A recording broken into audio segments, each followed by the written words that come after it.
How's it going? Today is 16 of June, Sunday. Let's take a look at finances and what kind of information we might be able to find. When it comes to finances, there's a lot of things happening in the world. Let's see how many things we can touch on in today's video. First, we're gonna be taking a look at what might be important. Then we have paper euros, dollars, pounds, what it would be covered by. For a very long time, it was covered by something that would be called Petrodollar or something similar. It used to be covered by gold, something that we're gonna be touched on. But either way, let's begin by taking a look at the first article. That with Saudi Arabia ends 50-year petrodollar deal with US wide. This is a big news. It's something that happened 14th of June, so a couple of days ago. Let's delve deep and try to understand this.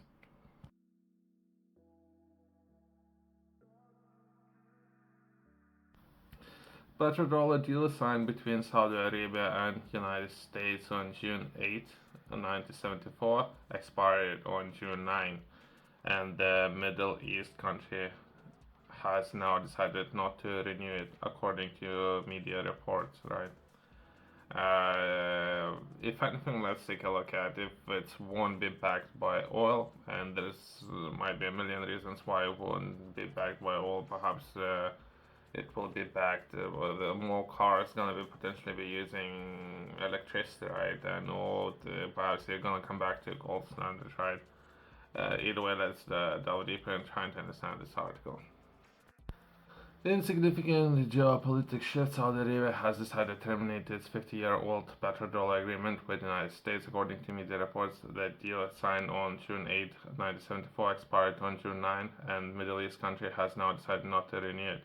It marks historical turn in economic and diplomatic relations between two nations, which has long been anchored by the oil for dollar pact. The term petrodollar denotes the use of United States dollars as a currency for global crude oil transactions. The petrodollar system came about in aftermath of US going off the gold standard, right? What is the latest issue? Saudi Arabia has decided not to renew a long-standing agreement with the United States, under which kingdom will sell its oil exclusively in United States dollars. This agreement, known as the petrodollar system, has been cornerstone of the global oil market and US dollar dominance in international trade. The deal set up Joint Commission for Economic Cooperation in Saudi Arabia military needs, right? So it was kind of in return, the United States would offer defense. I think it was a similar contract, right? Let's continue.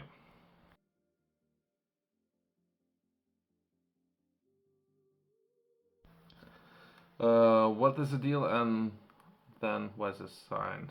I think we have touched on that. We weren't gonna have enough time to cover everything in this detail, but either way, United States, its dollar dominance, economic stability, geopolitical influence, financial markets, and that's not necessarily. I don't think it's relative. If anything, it have ended. We don't need to predict the future, what will happen next. We don't need to. We can think for ourselves. Let's continue to the next article. I thought it's worth touching on since we're coming back to UK and we're taking a look at Chinese buy London Metal Exchange in 1.4 billion takeover. Let's delve deep in this article. It happened some time ago, so it's not the most recent event, but I think it's important that something that happened 12 years ago. And but either way, I'm interested, so I thought I'll touch on that, and we can progress in taking a look at the other articles as well. One of Britain's last great independent financial markets has agreed to sell itself to China. The 137-year-old London market or metal exchange has agreed a 1.4 billion takeover from Hong Kong Exchange and clearing of after a 9-month auction process, which has saw bids from international. I don't think it's important. There's a lot of bits, right? The deal will mean massive windfall for LME large shareholders. There's a lot of companies, a lot of names. Let's skip those. The deal will put together LME, which accounts for 80% of the world's base metal options and future contracts with China, which accounts for 42% of the world's metal consumption.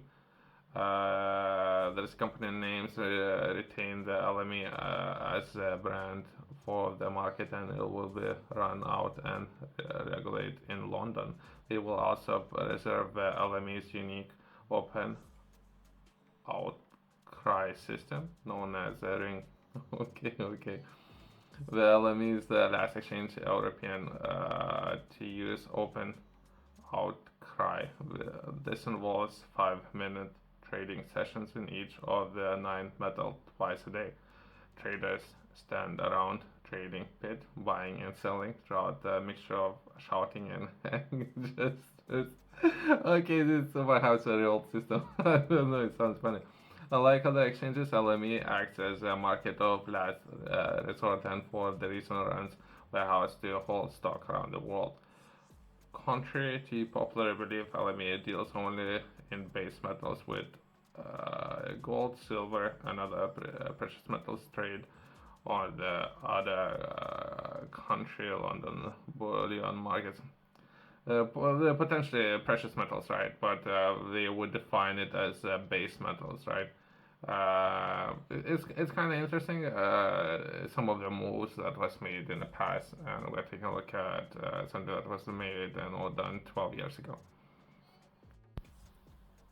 Quickly, let's take a look at the next article. That will be 7.2 million migrants have illegally crossed U.S. border under Biden exceeding the population of 36 states. I don't know if it's worth going more in detail. Since there's a lot of articles, some of those articles would say how they would know exactly how many people crossed the border, right? It could be 17 million. It could be, some articles would say 30 million. But if you would ask me, all these people are gonna be looking for a place to live, place to work, and perhaps cheap labor force. Then they're gonna get themselves into society, perhaps join the military. All of those kind of things can happen, right? Who knows? But a lot of migrants have moved to US. So if you would ask me how dollar is doing, I don't know how dollar is doing, but they definitely would have a large percentage of influx of workforce.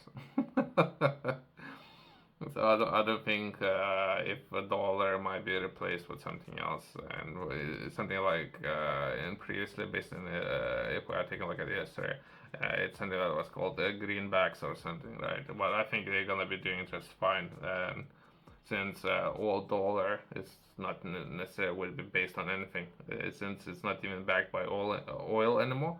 Perhaps it's gonna be backed by economy. Once that been said, let's take a look. Let's come back to UK and touch on that point.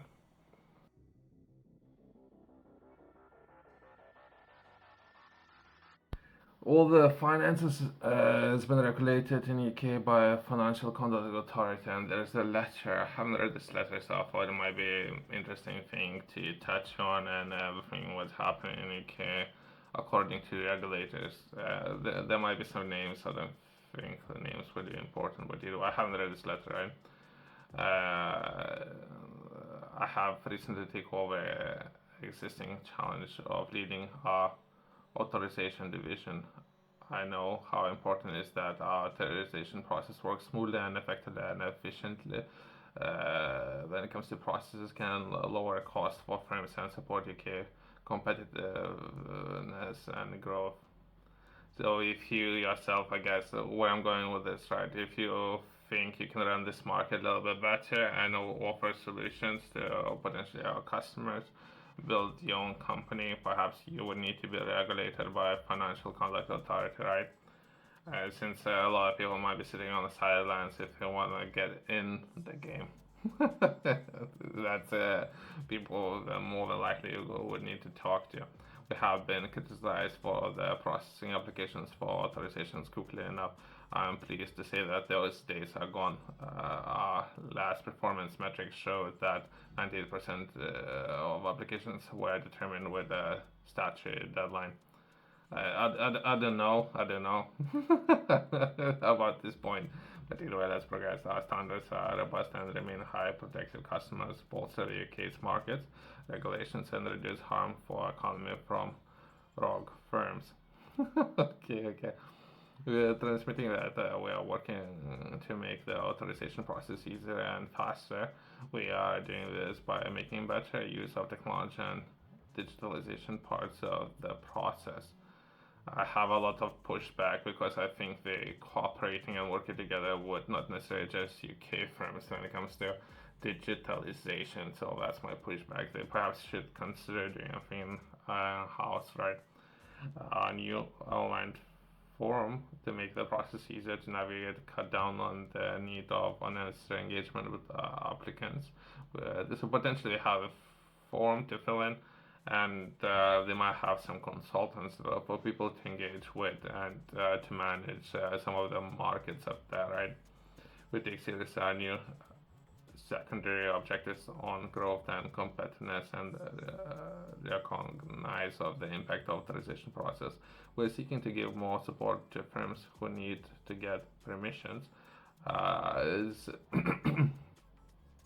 They perhaps touching, or perhaps they should be taking a look at more details and what kind of work has been done. I haven't read this letter previously, right? So I thought I'll touch on it, but they're saying that they're improving and they're looking to reduce perhaps unnecessary need to engage with the team, all those kind of things, which is kind of great, right? So if you yourself interested in engaging with the markets, perhaps you might be taking a look at and or considering having necessary certification to do so, right? Let's close on that. Thanks for watching. See you next one.